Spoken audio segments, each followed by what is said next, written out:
Racing through the pain. Outer Edge Danger Zone, Lesson 12. Christina Strode Penny was tough.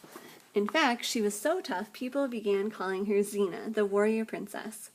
Strode Penny competed in one of the hardest sports in the world. She was an adventure racer. Adventure races don't last just an hour or two. They go on for days. They combine running, biking, rafting, and kayaking. That by itself makes them rugged. But to add to the challenge, adventure races cover some of the roughest parts of the world. So they might take racers through deserts, mountains, or jungles. Strode Penny grew up in New Zealand. She loved the outdoor life. As a young girl, she climbed mountains. She learned to mountain bike, and she loved to run. Her family lived near the sea. So she also learned to propel a kayak, which is a type of canoe. In time, Strode Penny took up adventure racing. Adventure racing seemed to put all the skills I had learned together, she said. Strode Penny soon became one of the best racers anywhere. She won one race by more than a day. But things did not always go that well. In one 5-day race, she lasted just 16 hours. In another, she was bucked off the back of a horse and broke both ankles. In 2002, Strode Penny joined a team from New Zealand called Seagate. The team had 4 members, Strode Penny and 3 men. Their goal was to win the Eco Challenge held on the island nation of Fiji. The race covered more than 300 miles. It was like a contest against nature itself. The course was filled with mountains and jungles and swift rivers.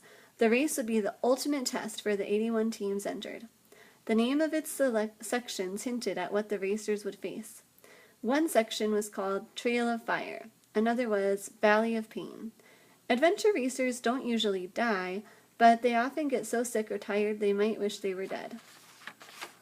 In Fiji, Seagate got off to a slow start. Like the other teams, they were given 13 bamboo poles and some cord. With these, they had to make a raft.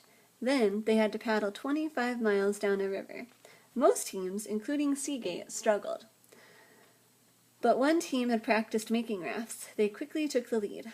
After leaving the river, the racers had to cut their way through the steamy jungle. They used large, sharp blades to cut down the trees and vines in their way. In one area, the vines were so thick it took an hour to travel 200 yards.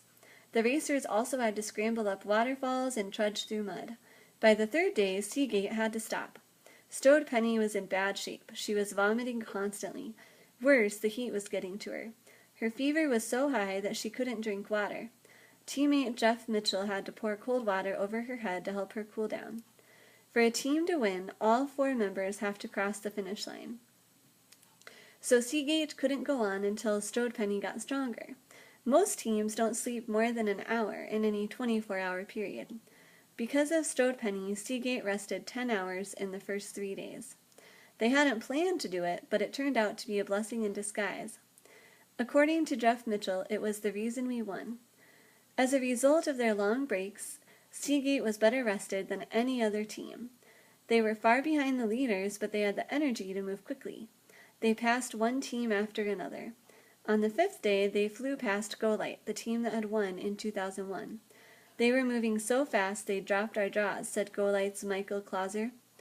Now there was just one team ahead of them, a Spanish team called Buff Axon. By this time, 2 members of Buff Axon had terrible foot problems. They couldn't walk, so their team had to quit. Seagate sprinted to the lead and won the race. They had completed the course in 6 days, 23 hours. Golite, in 2nd place, finished 6 hours behind them. In all, only 23 of the 81 teams made it to the finish line.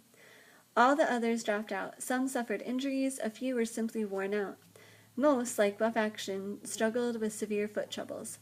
Some racers cut their feet in riverbeds, some racers could not walk at all, because their feet became so swollen. As it turned out, Strode Penny had not escaped these dangers. At some point in the race, parasites got into her body.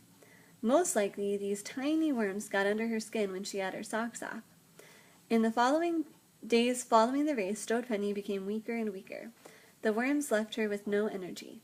Her doctors tried everything to get rid of them. Nothing worked. At last, doctors offered her a medicine usually only given to sheep. By then, Strode Penny was willing to try anything. So she took it. The medicine worked. After 3 days, the parasites were gone. Strode Penny was soon much better. By spring 2003, she was back in top form. As she set off on her next race, it was easy to see why one reporter called her the world's leading female adventure racer.